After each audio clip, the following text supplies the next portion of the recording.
प्रदेश के प्रयागराज से खबर है, जहां पर झूसी और हेटा पट्टी क्षेत्र के किसान और प्रशासन आमने सामने हुए। किसान का एक ही नारा था, जान दे देंगे लेकिन जमीन नहीं देंगे। बता दें, प्रयागराज विकास प्राधिकरण की नई आवासीय योजना को लेकर झूसी और हेटा पट्टी क्षेत्र में किसानों प्रशासन के बीच टकराव पैदा हो गया।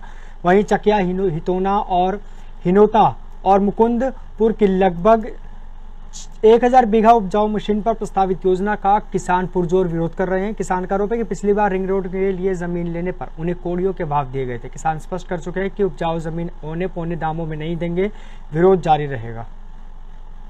प्रयागराज के पीडीए द्वारा 13 ग्राम सभा की जो जमीनें हैं, लगभग 1000 बीघे से ज्यादा जो जमीनें हैं, वो एक्वायर करने के लिए यहाँ नोटिस जारी के बाद अब किसान जो है हंगामा कर रहे हैं। और यहाँ काफी संख्या में जो 13 ग्राम सभा के किसान हैं वो यहाँ आए हुए हैं और उनका समर्थन में आज यहाँ के जो है राकेश टिकैत ग्रुप के जो भारतीय किसान यूनियन के प्रदेश अध्यक्ष अनुज सिंह भी आ चुके हैं। अब उनके समर्थन में हम उनसे भी जानना चाहेंगे कि किस तरह से सर आज आप आए हुए हैं समर्थन में किसानों पे, क्या मुद्दा? देखिए, समर्थन में हम नहीं आए भाई, समस्या है तो समस्या के समाधान के लिए आए हैं। एक आंदोलन लड़ना पड़ेगा, बड़ा आंदोलन लड़ना पड़ेगा, लंबा आंदोलन लड़ना पड़ेगा। इन जमीनों में आवास बसने से ज्यादा जरूरी है कि इन जमीनों में जो उपज हो रहा है उसका भाव मिले और किसान मजबूत हो, क्योंकि बिना मकान के आदमी रह सकता है, पन्नी में भी रह सकता है, लेकिन बिना अनाज के इंसान नहीं रह सकता। तो इन जमीनों को बचाना है, क्योंकि सरकार जिस तरीके की पॉलिसी ला रही है उसकी सिर्फ एक ही नियत है, एक ही मंशा है कि किसानों की जमीनों को छीन के उद्योगपति और बिल्डरों को दे दें, वो करोड़ों रुपए अरबों खरबों कमा लें और उन्हें चुनाव में चंदा देते रहें।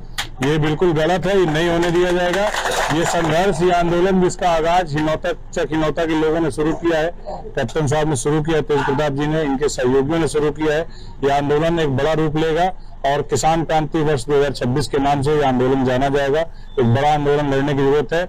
मैं यहाँ के किसानों से मिला हूँ, उन लोगों के अंदर बहुत रोष है, बहुत आक्रोश है इन चीजों को लेकर के कि सरकार बिना सूचना दिया, बिना नोटिस, बिना कोई एनओसी लिए, बिना इनसे सहमति पत्र लिए बलपूर्वक नियम विरुद्ध जा करके, जैसे अंग्रेजों के समय में लॉर्ड डलहौजी ने एक हड़प नीति अपनाई थी, उस तरीके की हड़प नीति अपना करके सरकार इन जमीनों को छीन के उद्योगपतियों को देने का काम कर रही है। तो जिस तरह देखा जाए सर कि जो अगर उपजाऊ जमीन है, जो यहाँ के किसान अगर एडीए जमीन ले एक्वायर करेंगे तो उसका अगर एवज में दाम अगर सही दे, दाम क्यों दो? जब जमीन नहीं देना तो दाम की बात तो बाद में है ना। जब जमीन नहीं देना तो दाम का कोई सवाल ही नहीं है। हम क्या, हमारी 1 रुपए की जमीन है, तुम छोड़ दो, हमें नहीं देना है, दाम की कोई बात ही नहीं है। जो किसानों का मुद्दा है वो हमारे साथ कई ऐसे जो यहाँ के जो लीडर है किसान है, उनसे भी जाना